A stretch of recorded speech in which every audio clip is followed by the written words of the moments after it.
Hello and welcome back. My name is Kabir and this is Kabir Speaks. So recently I found out about a disorder that I have been really interested in learning more about. This disorder is called aphantasia. So most people have what is called phantasia. This is the ability to form a mental image, meaning you have an imagination.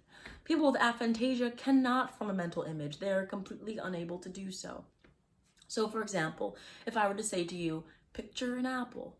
In your head, you can see an apple. If I were to take it one step further and ask, okay, what color is the apple? You might be able to answer. Is it red? Is it yellow? Is it green? Someone with aphantasia, they just can't do it. They don't see the image in their mind. Now they know what an apple is. They probably had one before, but the image just doesn't conjure up. So I'm the type of person when I'm interested in something, I tend to kind of go all in on it. So I've been doing a lot of reading and it's cropped up in a lot of conversation I've had just because I'm so fascinated by it. So I brought it up to someone the other day and I actually really upset them. And then I did the whole exercise, like, picture an apple, and I couldn't. And I think that I had aphantasia and didn't know. It's entirely possible a lot of people have aphantasia and don't realize it because we don't really go around discussing our imaginations too often. So yeah, I'm sure it can be really upsetting to find out that, your mind doesn't work the way that majority of other people's minds do. And I'm sure that having aphantasia has a fair share of challenges. I'm sure that it does. One thing I was reading about though that is helpful for people who have it. So if I do something embarrassing, I replay it over and over and over in my mind. If someone with aphantasia does something like that, or they have a bad memory, they might be thinking about it, but they're not seeing it over and over again, the way that a typical person would. So that's, I guess, one small plus.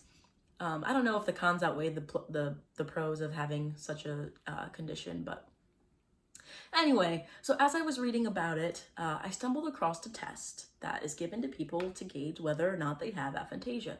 Now, I already knew I didn't have it, but I was curious to see what the questions would be like, so I took the test. And at the end, I was expecting to see, typical results. You don't have aphantasia, but I have hyperphantasia. I had no idea. Hyperphantasia is an overactive imagination, or just a very adept and vivid mind's eye. Now that I know, I can definitely see a lot of ways why this makes sense. When I was young and my parents would ground me, so I had no toys or no fun things around me, I didn't really mind. Because I could think of stories and pictures and play games all in my head. I didn't realize that's not normal. It's not normal, but it's not typical. Another thing that points to me having hyperphantasia, I've always loved to read. Books to me, they make me laugh out loud. They make me cry. Reading a book is like watching a movie. They're one and the same. Now, one thing that most hyperfanatics have that I don't is good spatial reckoning skills. This is one thing I've always had really poor spatial skills. So your spatial skills is basically just like being able to see things in your surroundings and, you can rotate them and change them. I can picture things in my head, like picture a lamp and picture it upside down and all that stuff. But I'm not good at seeing how things would fit if I were to move them around. The best person I can think of who has like really strong spatial awareness skills, spatial reckoning skills is my father. So my dad, like if my husband was going on vacation when we were young, we didn't even bother putting things in the car. We would just give it to him and he would know how to stack the suitcases in the best way possible. He can also like look at something and in his head, I'm pretty sure, take it apart, put it back together just by looking at it. So a lot of people who are hyperfanatic have that skill. I wonder if my dad's hyperfanatic. I never thought to ask. I need to ask him because he might be. Just because I don't have good spatial skills doesn't mean I'm not hyperfanatic. It's just a part of it that I don't have. Some downsides to being hyperfanatic, like I said with this illustration earlier, I do tend to replay things in my mind over and over again. I tend to kind of ruminate on them, like embarrassing things, but other things too.